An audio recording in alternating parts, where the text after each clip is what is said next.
3 taon at kalahati na mula nang magsimula ang kampanya na inaasahan sanang tatagal lang ng ilang araw para mabilis na sakupin ang Ukraine. Ngunit ngayon, napasubo na ang Russia sa isang mahirap na sitwasyon. Mukhang nakatuon na ngayon ang grand strategy ni Pangulong Vladimir Putin ng Russia sa digmaan ng pag-ubusan ng lakas at bilang. Matapos magkamali sa inakalang siguradong panalong pananakop. Malaki ang tsansa ng Russia na manalo dahil sa simula pa lang ng digmaan. Isa sila sa may pinakamalaking arsenal ng tangke, armored vehicles, artilleria, at eroplano sa mundo.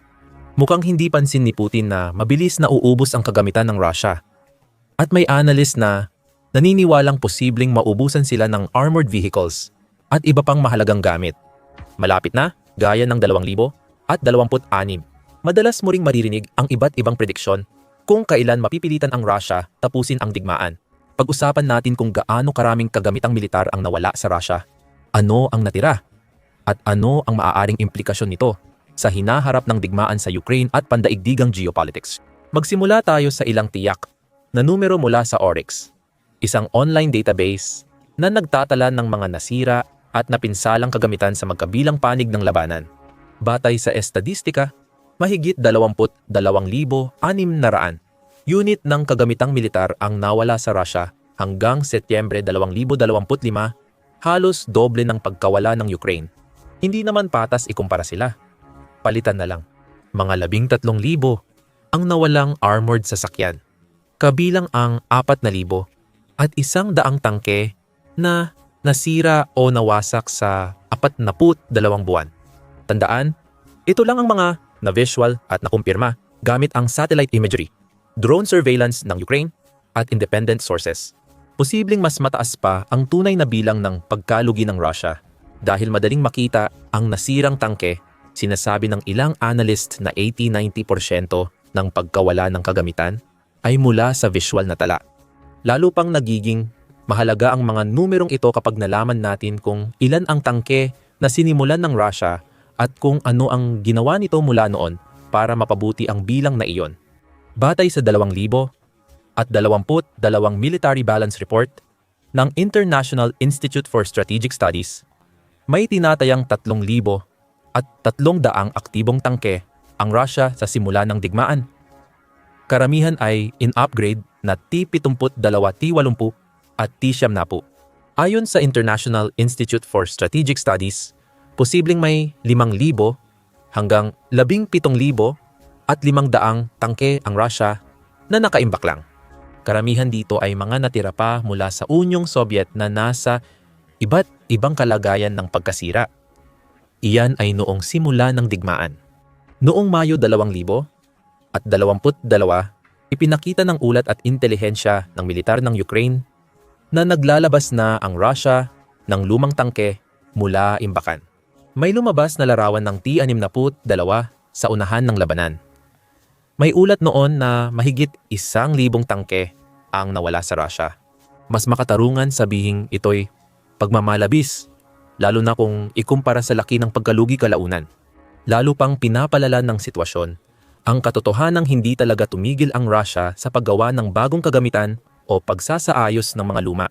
Tinatayang kayang gumawa ng Russia ng 200 at 50 modernong tangke kada taon, gaya ng na-upgrade na T-72 o mas bago. Sa 42 buwan ng digmaan, madaragdagan pa ng 800 makabagong tangke ang inventaryo ng Russia na pwede nilang gamitin o mawala. Ayon kay Oryx, halos 3,000 at 100 tangke ng Russia ang nawala. Karamihan ay T-70, T-80 at T-90. May 500 tangke pang hindi natukoy ang pagkakakilanlan. Di tiyak kung ilan ang tangke sa Russia bago ang digmaan, pero sumasagot ang Ukraine gamit mga 1,000 at 500 makabagong tangke, habang ang natitira ay mga lumang disenyo na ginagamit bilang pambala sa kanyon. Dahil sa mga ulat sa T-62 noong 2000 at 22 napilitan ang Russia magpadala ng T-34 noong Nobyembre 2000 at 24. 2 taon at kalahati na mula nang magsimula ang digmaan, ginamit ang T-34 sa ikalawang digmaang pandaigdig. Ipinapakita nito ang kaseryosohan ng sitwasyon. Kailangan mong ilabas mula sa imbakan ang isang tangke na literal na piraso na lang ng museo. Ayusin ito at ipadala sa isang bansa na gumagamit din ng katulad na kagamitan para ipagtanggol ang sarili nila. Narito pa ang isang simpleng katotohanan para sa Russia. Malamang na pinakamataas na kalidad na kagamitan na kaya nilang makuha ang ginagamit nila ngayon. Ayon sa mga mananaliksik mula sa dalawang kilalang plataporma ng pagsusuri sa militar, may mabagal ngunit tuloy-tuloy na pagbaba sa produksyon at pagpapanumbalik. Ipinapakita ng satellite image ang mga imbakan at paggawaan. Ang Rusya ay nabawasan ang kakayahan nitong ayusin ang mga tangke mula higit 120 kada buwan noong simula ng 2022 hanggang sa 35 na lang pagsapit ng kalagitnaan ng 2025. Simple lang ang dahilan. Sa 5,000 tangke na nakaimbak, nauna kunin ang pinakamaganda ang kondisyon at kaunti lang ang inayos. Dahil sa mabilis na pagkaubos ng tangke ng Rusya at kulang ang lokal na production, napilitan silang gamitin ang mas luma at sirang mga tangke na kailangan ng mas malawak na pagkukumpuni. Lalong lumala ito dahil kailangan pang gumastos ng Rusya ng mas malaki para makuha ang mga materyales na kailangan sa pagkukumpuni. Habang lumalakas ang taktika ng Ukraine laban sa mga tangke, hirap na ang Rusya kumuha ng mga tangke mula sa harapan para ayusin at gamitin muli. Mas bumibilis maubos ang mga tangke kapag kaunti na lang natitira. Ayon sa Ukraine, nawalan ang Rusya ng 1,000 armored sasakyan bawat buwan sa unang kalahati ng 2,024 at tumaas ito sa 3,000 kada buwan pagdating ng katapusan ng taon. Ang mas mabilis na pagkaubos ay dahil sa mas epektibong drone tactics na tuluyang sumisira sa mga tangke, hindi lang basta pinipinsala. Dahil mas kaunti na lang ang pressure mula sa mga armored na sasakyan sa Ukraine. Kung mas malayang makakilos ang drone squad ng Ukraine malapit sa frontline, mas marami silang matutuklasan at masisira na tangke. Parang bakuna ito. Habang mas maraming armored sasakyan at infantry support, mas mahina ang epekto ng drone attacks dahil sa sama-samang depensa. Habang nababawasan ang mga tangke, mas nagiging target ang mga natitira at pwedeng gumamit ang Ukraine ng mas tapang na taktika para alisin ang mga ito. Nagbigay ang International Institute for Strategic Studies ng masusing pagsusuri. Hindi magkakaroon ng sapat na pangunahing tangke ang Russia para sa epektibong opensiba lampas. Unang bahagi ng 2026 kung hindi magbabago ang bilis ng operasyon at pagkalugi tulad ng 2024. Nakikita natin ngayon ang pagbabago ng taktika ng Russia sa labanan. Mas umaasa na sila sa mas kaunting armored na sasakyan. Noong 2023, iniulat na ginamit ng Russia ang human wave attack na halos walang suporta ng armored vehicles. Karamihan sa pag-atake ay hindi nagtagumpay at halos naubos ang mga unit ng Russia. Imbes na tangke, nag-shift ang Russia sa paggamit ng dirt bike, scooter, bisikleta na may sidecar, at moped para dalhin ang mga sundalo malapit sa putukan. Maaaring mukhang nakakatawa ito mula sa malayo. Ang pagbabalik sa estratehiyang gamit ang mga sasakyang kulang sa proteksyon o mobilidad ay nangangahulugan nito. Patuloy na lumulubog ang Rusya sa walang saysay na pagkawala ng mga sundalo na tatalakayin pa natin sa video. Para maintindihan ang pagbagsak ng kakayahan ng mga tangke ng Rusya, mahalagang alamin kung bakit hindi kasing epektibo ang pinakamagaling nila. Gamitin natin bilang perpektong halimbawa ang tinatawag na modernong T-80 at T-70 na mga tangke. Sa unang tingin, ipinagmamalaki ng mga tangkeng ito ang kakayahan tulad ng Western Main Battle Tanks na may pinalakas at reactive armor na dinisenyo laban sa pampasabog na bala. Kung titingnan mong mabuti, makikita mong halos nagsinungaling ang Russia para mapunta sa taas ng listahan ng pinakamahusay na hukbo. Hindi kasing epektibo ang ilang reactive armor sa mga tangke dahil may natuklasang nilagyan lang ito ng laryong putik o walang laman. Sa halip ng mga panel ng pinakamahusay na klase ng relic era, ang tangke, dating itinuturing na mobile na kuta at halos hindi mapasok, ay nabiktima ng lumang katiwalian at propaganda ng Rusya. Madaling tamaan ang mga tangke ng Rusya sa ganitong uri ng digmaan ng Ukraine dahil mula sa itaas ang atake, hindi sa harap. Kasi, ang mga tangke ng Rusya ay dinisenyo na may autoloader system na nakalagay sa tore, kung saan malapit lang ang mga ekstrang bala para magawa ng sistema na kunin at i-reload ito ng mas mabilis kaysa sa tao. Pero ang imbakan ng bala ay mas manipis lang ang armor kumpara sa makapal na harapan ng tangke. Sa tradisyonal na labanan, di gaanong mahalaga kapag tuwirang tumatama ang mga bala at pampasabog sa sasakyan. Kayang umiwas ng drone sa armor at tamaan ang mahihinang bahagi gaya ng optics, makina o imbakan ng bala. Ibig sabihin, kahit isang drone lang ay posibleng makasira ng isang buong tangke. Lalo na kung hindi ito protektado laban sa mga paparating na pampasabog gaya ng inaakala base sa mga detalye nito. Umasa ang Russia sa pagpaparada ng T-14 Armata na tinawag nilang revolusyonaryong tangke pero hindi naman nagamit sa labanan. Noong unang dumaan ang T-14 Armata sa Moscow noong 2000 at 15 matitindi ang mga pahayag na lumabas mula sa Kremlin. Sabi nila, mabilis gagawa ang Russia ng daan-daang bagong tangke bawat taon. May paunang order na mahigit 2,300 units mula 2,000 at 15 hanggang 2,020. Ilang taon matapos iyon, mukhang nailipat na ang target sa kakaunting 20 test units na lang. Ipinagmamalaki ng Russia na sapat ang stock ng T-70 para hadlangan ang banta mula sa Germany, France, United States at United Kingdom na gumagamit ng Western tank designs mula sa parehong panahon. Pero matapos ang 3-5 taon ng digmaan, wala pa ring bakas ng test vehicle malapit sa Ukraine. Ang mga paunang ulat noong Abril 2000 at 23 ay nagmungkahi na sa wakas ay idinedeploy na ng Russia ang pinakamakabago nitong tangke sa frontline o kahit malapit dito. Ngunit ayon sa mga sumunod na ulat, ang malaking tangke na may dagdag na proteksyon laban sa drone ay gagamitin lang para subukan ang armas at magbigay ng limitadong suporta sa putukan para sa mga umiiral na kampanya. Pagsapit ng Setyembre, iniulat na inalis ng Russia lahat ng armata mula Ukraine. Walang opisyal na dahilan, ngunit malamang simple lang ang mga posibleng dahilan. Tinatayang 20 lang ang nagawang tangke at hindi rin malinaw kung ilan ang talagang handa para sa deployment. Pangalawa, ang advanced na teknolohiya at armas ng tangke ay posibleng sobra ang mahal para mapanatili ng matagal. Lalo na kung isasaalang-alang na nahihirapan na ang Russia na ayusin ang mga luma nitong tangke na ginawa batay sa parehong prinsipyo ng pagiging madaling gamitin at kumpunihin mula pa noong panahon ng Soviet. Sa huli, napatunayan ding halos walang silbi ang mga tangke sa mas malawak na saklaw ng digmaan dahil ginawa naman talaga ang mga ito para sa tradisyonal na labanan ng sasakyan laban sa sasakyan. Wala silang sariling proteksyon laban sa drone at electronic warfare na naging laganap lamang matapos magawa ang orihinal na disenyo ng mga tangke. Kung nakakahiya ang kwento ng pagkaubos ng tangke ng Rusya, mas lalo sa artilyeriya.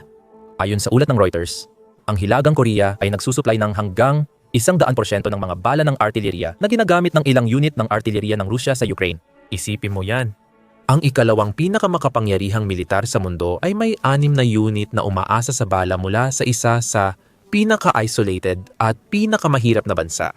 Nagpadala raw ang Hilagang Korea ng mga container sa Rusya na pwedeng may lamang 4 hanggang 6 na milyong artillery shell sa loob ng 1-5 taon.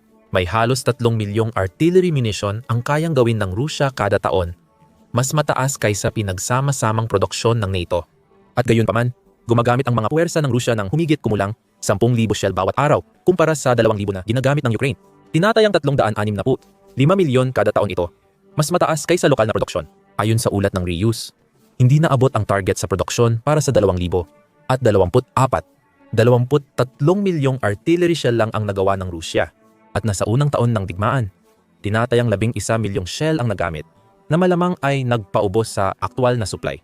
Ang hindi pagtupad sa production target ng halos 25% ay maaaring ituring na nakamamatay noong humupa ang digmaan at umabot sa yugto ng pag-ubos ng lakas. Artilyeriya lang ang malinaw na kalamangan ng Rusya.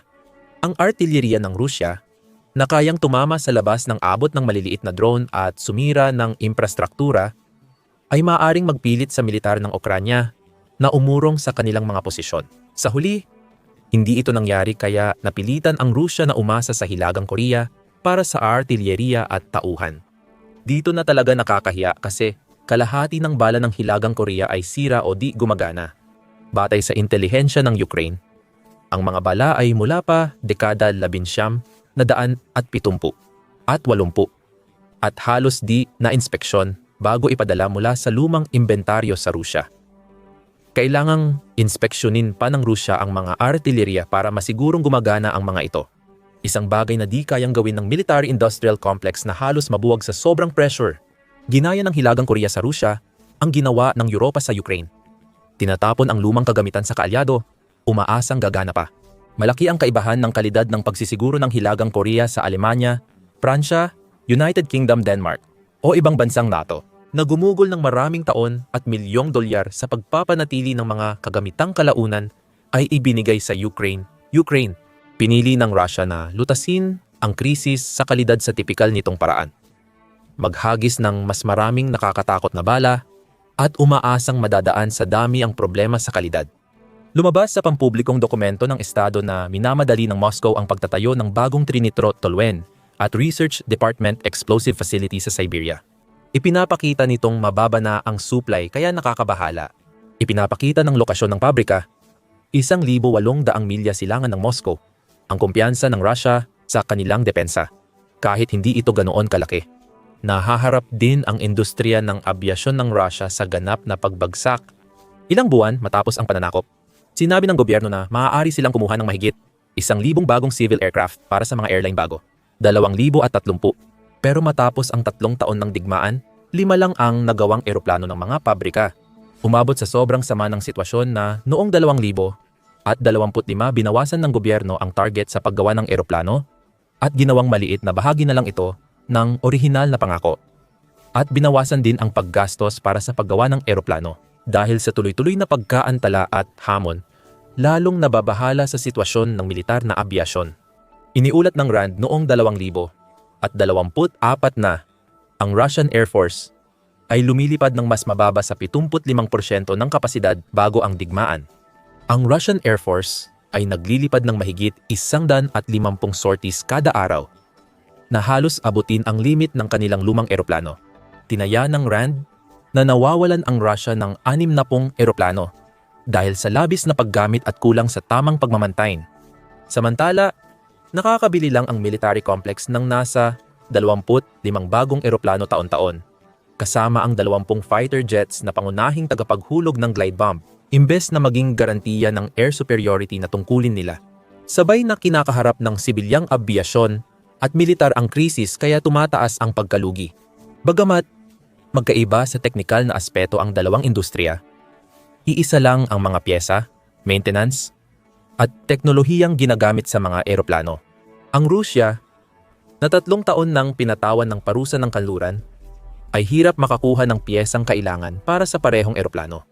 Dagdag pa rito, ang kakulangan sa kakayahan sa engineering, na pinalala pa ng katotohanang ang mga taong pwedeng magtrabaho sa industriya ay namamatay sa digmaan o nagtatakbuhan palabas ng bansa, ay nangangahulugan na ang Rusya ay nagtatrabaho na ng sobra-sobra para palitan ang mga eroplano ng kanluran ng mga eroplanong gawa sa sarili nilang bansa.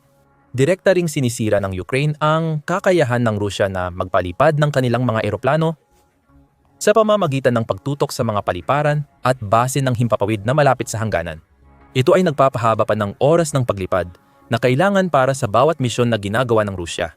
Bukod pa rito, pinipilit nito ang Rusya na gamitin ang isa pa nilang yaman na unti-unti nang nauubos, mga panlaban sa himpapawid. Ang S-300 at mas sa bihirang S-400, ang pinaka-advanced na panlaban sa himpapawid ng Rusya. Dinisenyo noong dekada 70 para labanan ang mga eroplano ng NATO, nagsisimula ng makitaan ng katandaan ang dalawang sistemang ito. Bagamat mahalaga sa depensa ng Rusya, maraming S-300 at S-400 launcher at radar ang nasira ng Ukraine mula simula ng digmaan. Ayon sa Oryx, mahigit 30 piraso ang kumpirmadong nasira base sa mga larawan at mahigit 300 at 40 surface-to-air missile systems ang nawasak simula nang magsimula ang digmaan. Napatunayang hindi kayang ipagtanggol ng inangkat na S-300 laban sa mas advanced na banta mula sa kanluran. Ayon sa ulat, madaling nabuwag ng Israel ang 4 na sistemang ibinenta ng Russia sa Iran. Binago ng Russia ang ilang estratehiya na nagdulot ng magkahalong resulta. Noong unang 2,000 at 24 ilang S-300 sistema at misil mula depensa sa himpapawid ay ginamit na pang-atake sa lupa. Tahimik na lumipat ang Russia mula sa precision-guided cruise missiles patungo sa paggamit ng Soviet-era S-300 surface-to-air missiles laban sa mga target sa lupa.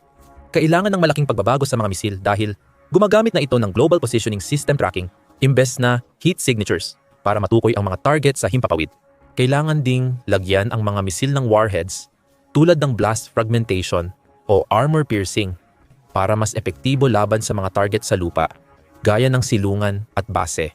Ang biglaang pagbabagong ito ay tumutukoy sa isa sa dalawang posibleng senaryo. Una, naniniwala si Rusya ng walang pag-aalinlangan na mayroon itong sapat na sariling air defense systems, kaya maaari itong maglaan ng ilan para sa layunin ng pag-atake. Pangalawa, at mas malamang, ang lokal na produksyon nito ng ground attack missiles ay tumigil sa pagtaas at kinakailangang dagdagan. Kahit ano paman, napagdudahan ang katumpakan ng muling ginamit na S-300 dahil hindi talaga ito dinisenyo para sa ganoong layunin. Ano man ang kaso, ang realidad ay nagsimula ng maubusan ng air defense systems ang Russia. Dahan-dahan ngunit tiyak.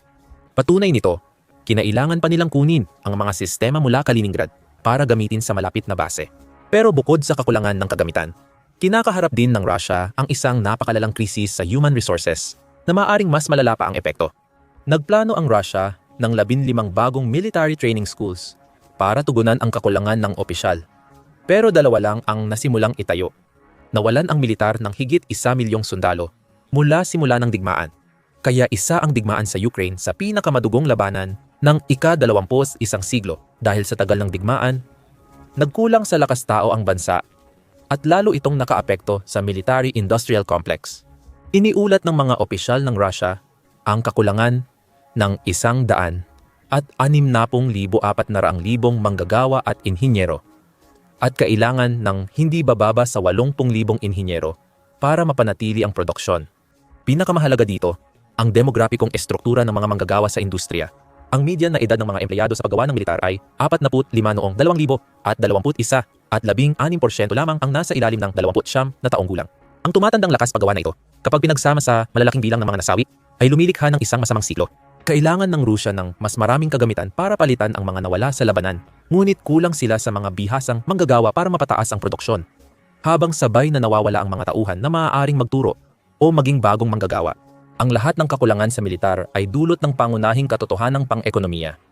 Hindi na kayang tustusan ng Rusya ang digmaan ng matagal pa. Bumagsak ng 35% ang kita ng Rusya mula sa langis at gas noong Mayo 2000 at 25 habang 40% ng pambansang budget ay napupunta sa depensa na nagdudulot ng mahirap na sitwasyon. Kailangang taasan ng Rusya ang gastos sa militar. Ngunit bumababa ang kita nila dahil sa parusa at pagbabago sa pandaigdigang merkado. Nagbigay senyales ang Kremlin na magbabawas ng gastusin sa 2,000 at 26 na nagpapakitang di kayang panatilihin ng Rusya ang kasalukuyang bilis. Ang nasasaksihan natin ay hindi lang kakulangan sa kagamitan o limitasyon sa budget. Todo kayod ang Rusya mula 2,000 at 22 matapos magkamali sa mabilisang pagsakop sa Ukraine.